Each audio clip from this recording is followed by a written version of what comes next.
Assalamualaikum warahmatullahi wabarakatuh. Perkenalkan, nama saya Farhan Dendi Pratama, NIM 2210111005 dari kelas manajemen reguler sore B. Kali ini saya akan mempresentasikan tugas mata kuliah public speaking yang berjudul polusi plastik dalam ekosistem laut. Yang pertama, pokok pembahasan kali ini yang pertama ialah pengertian, yang kedua habitat baru di laut, yang ketiga penelitian dan temuan, yang keempat resiko, dan kelima kesimpulan. Kesatu, pengertian.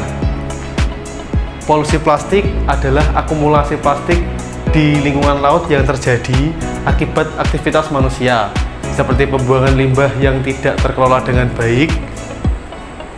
Plastik yang terbuang ini dapat mencemari lautan dan mengganggu keseimbangan ekosistem. Plastik di laut, plastik yang terbuang di lautan tidak hanya mencemari lingkungan, tetapi juga menciptakan habitat baru bagi berbagai spesies laut. Fenomena ini telah menarik perhatian ilmuwan yang mengamati bagaimana plastik dapat berfungsi sebagai alat transportasi bagi spesies invasif. Selanjutnya adalah habitat baru di laut. Habitat baru di laut, kumpulan plastik raksasa. Penelitian menunjukkan bahwa plastik yang terakumulasi di lautan seperti di Great Pacific Garbage Patch menciptakan pulau plastik yang menjadi tempat tinggal bagi berbagai spesies laut. Spesies yang ditemukan di antara sampah plastik, para peneliti menemukan anemone, moluska, dan kepiting yang biasanya hidup di habitat pesisir tetapi kini ditemukan jauh dari tempat asalnya. Selanjutnya, penelitian dan temuan. Pembahasan studi oleh Dr. Lindsay Haram. Penelitian yang dipimpin oleh Dr. Haram dari Pusat Riset Lingkungan Smithsonian menunjukkan bahwa plastik menciptakan habitat yang lebih permanen dibandingkan serpihan alami. Hal ini memungkinkan spesies pesisir untuk bertahan hidup di lingkungan yang tidak biasa. Komunitas neopelagi. Istilah ini digunakan untuk menggambarkan koloni hewan yang tumbuh di atas plastik, termasuk spesies yang sebelumnya dianggap tidak dapat bertahan hidup di lautan terbuka. Selanjutnya ialah resiko. Resiko bagi ekosistem. Meskipun plastik dapat menyediakan habitat baru, hal ini juga menciptakan jebakan ekologis. Spesies yang mencari perlindungan di antara sampah plastik beresiko tinggi untuk terjerat atau mengkonsumsi plastik yang dapat menyebabkan kematian. Pertanyaan tentang keanekaragaman hayati. Temuan ini menimbulkan pertanyaan tentang bagaimana spesies pesisir dapat beradaptasi dan apa artinya bagi keanekaragaman hayati di laut. Yang kelima ialah kesimpulan.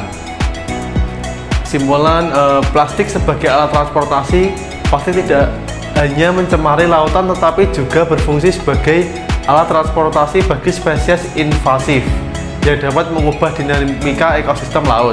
Pentingnya penelitian lanjutan. Penelitian lebih lanjut diperlukan untuk memahami dampak jangka panjang dari fenomena ini dan untuk mengembangkan strategi mitigasi yang efektif. Ini merupakan referensi literatur dari presentasi kali ini. Itu yang pertama dari Asmo Koha, teknik ilustrasi masalah Visodiagram Magelang BPPK. Yang kedua Khotimah HCMR Rizky, model kolaboratif governance dalam pengelolaan sampah. Yang ketiga Evianti N, analisis fishbone diagram untuk mengevaluasi pembuatan peralatan aluminium studi kasus pada SP Alumni Yogyakarta, dan lain-lain.